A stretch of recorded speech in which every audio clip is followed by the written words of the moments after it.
Hello hello नमस्ते सबैजनालाई। यो चाहिँ एकदमै राम्रो मोमेन्ट। विविध कामले हामी यो ठाउँसम्म पुगेका थियौँ र यो ब्युटिफुल मोमेन्ट क्याप्चर गर्ने मौका पनि पाएका थियौँ। यो ठाउँ चाहिँ चितवन हो, चितवनको टाँडी हो। हेर्नुहोस् त कस्तो राम्रो रोड सफा छ, सबैतिर सफा घर अनि खाली ठाउँमा फाँटहरूमा हरियाली।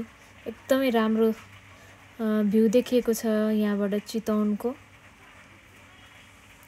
हजुरहरू पनि जानु भएको छैन भने एकचोटि घुम्न जानुस् है, चितवन एकदमै राम्रो छ।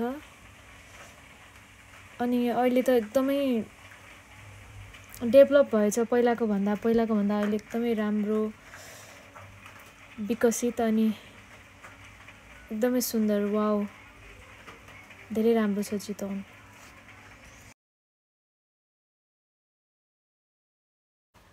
Thank you for watching everyone.